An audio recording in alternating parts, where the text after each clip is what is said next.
Hello दोस्तों। आज 4 तारीख है, 4 मई।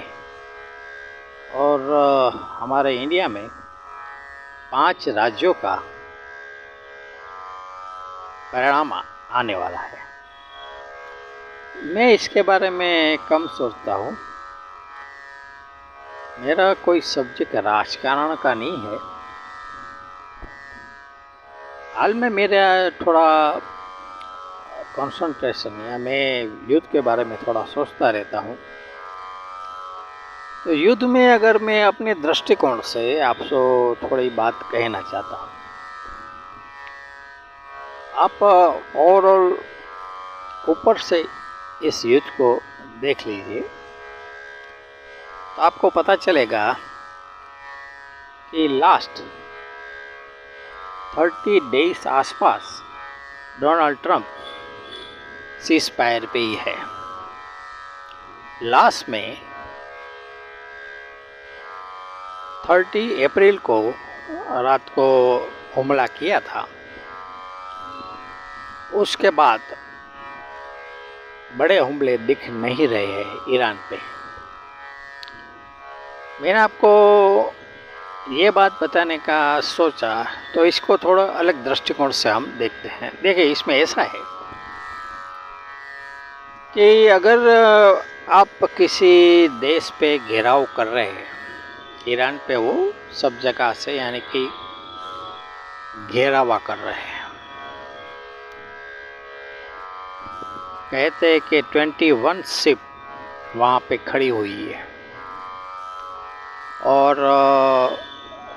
ग्राउंड पे अटैक करने के लिए उसने सोल्जर यूएई में उतारे हैं। अब मैं एक बात आपको कहना चाहता हूँ कि शास्त्रों में ऐसा बताया गया है कि किसी भी व्यक्ति को आप घेराव नहीं कर सकते। ऐसा व्यक्ति कौन है? आपने सोचा कभी? एक व्यक्ति है श्री कृष्ण। श्री कृष्ण भगवान का एक ज्ञान है कि उसको आप घेराव करेंगे तो आपका मृत्यु निश्चित है। तो एक स्वरूप है, मैं थोड़ा धार्मिक दृष्टिकोण से भी सोचता हूँ। तो इसमें क्या था कि पहले 10 दिन या 12 दिन तक युद्ध में थोड़ा आपको इन्फॉर्मेशन मिली होगी तो भाई अटैक कर रहे हैं, सामने से ये अटैक कर रहे हैं, ऐसा सब। लेकिन उसके बाद उसका बैकअप हो गया। तो ये स्वरूप का विज्ञान होता है, ये ज्ञान है। देखिए, मैं एक बात आपको कहता हूँ कि जितने भी ज्ञानी लोग होते हैं वो ज्ञान से ही बात करेंगे। उसके शब्द कम निकलेंगे लेकिन बात होगी ज्ञान की। तो अभी युद्ध में ज्ञान से अधिक कुछ है ही नहीं, मैं तो ऐसा सोचता हूँ। यानी कि उसका स्वरूप जो खामेनी है वो एक धार्मिक गुरु है। उसका मतलब ये होता है कि उसके पास ज्ञान है।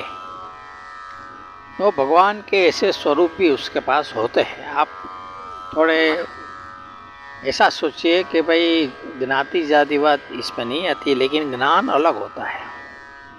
ज्ञाति जाति भी इसमें होती है, लेकिन ज्ञान में ऐसा होता है कि उसके पास भी ऐसे स्वरूप भी होते हैं कि अगर वो रूप खड़ा हो गया तो जो उसके घेराव करने वाले जो सैनिक होते हैं उसका दिमाग काम नहीं करता है, वो बैकअप ही लेता है। किसी भी तरह से वो बैकअप लेगा, रीज़न कोई भी बताएगा लेकिन बैकअप ही लेगा। यानी कि उस पर अटैक किया जा सकता नहीं। तो ऐसे स्वरूप मैंने आपको इसके पहले मेरे वीडियो में बताया था कि ज्ञान है, समझे। इस दुनिया में कई ऐसे सिद्ध पुरुष है जिसके पास ज्ञान होता है। तो एक ज्ञान मेरा है कि भाई इसमें ये ज्ञान चालू है और जब तक वो खड़ा रहेगा, यानी कि वो स्वरूप वहाँ पे समझो ईरान में खड़ा है और उसके सामने 21 जहाज आ गए, लेकिन वो कहेगा क्या, समझिए। उस सब को बांध के रखता है, समझे। और उसके बाद उसको बताएंगे कि आप खड़े रहो, वो स्वरूप ही कहता है। और वो ऐसा भी कहता है कि भाई समुद्र के अंदर देखो, मछली जा रही है तो खा के जीवन निर्वाह करो। जब तक वो स्वरूप खड़ा है तब तक अटैक नहीं कर सकते। जैसे नहीं होता है राजकारण में साम दाम दंड और भेद, ये भेदीय विज्ञान है। तो ये स्वरूप का एक विज्ञान है। तो 30 तारीख को जब लास्ट में अटैक किया था, 70 जहाज ने ईरान पे अटैक किया था। अगर थोड़े दिन 70 या 100 जैसे विमान अगर ईरान पे हमला करे तो ईरान कितना दिन बचेगा, आप सोच सकते हैं साफ होने में। 1 वीक लगता है, ईरान पूरा साफ हो जाएगा।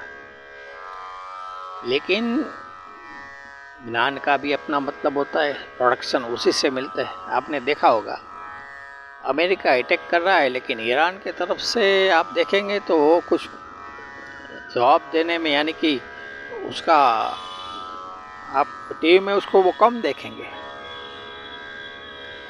जैसे डोनाल्ड ट्रंप कमेंट्री करते रहते हैं, लेकिन उस लोगों के पास से आपको जवाब बहुत कम मिलता है। देश ऐसा लगता है ये लोग कुछ समाधि में घुस गए, कुछ जवाब ही नहीं देते। ऐसा था ना। तो 2 महीने तक लास्ट, यानी कि जब 1 मई हुई तो 2 महीने तक का जो भी विज्ञान था वो टोटली डिफेंसिव एंड अटैक्टिव, उसका एक विज्ञान था। उस विज्ञान से वो काम कर गए। बाद में नेक्स्ट डे ही कहते कि एक लेटर समझौते का अमेरिका को उन लोगों ने भेजा। पहली बार ऐसा हुआ है, समझिए। कोई देश सामने से समझौते के लिए लेटर लिखे, ऐसा आपने अभी तक, मैंने तो ऐसा वीडियो को भी कहीं से सुना भी नहीं। अमेरिका हमारे कहते चलो समझौते करते, वो मानते नहीं थे। फिर मीटिंग में एक बार आए, फिर दूसरी मीटिंग में लोचा हो गया, दूसरी मीटिंग भी हुई नहीं। अब सामने से 2 महीने बाद आप समझिए उसने लेटर भेजा। और ऐसा मैंने न्यूज़ में सुना है कि समझौते का लेटर को डोनाल्ड ट्रंप मानते नहीं है, ऐसे न्यूज़ आए।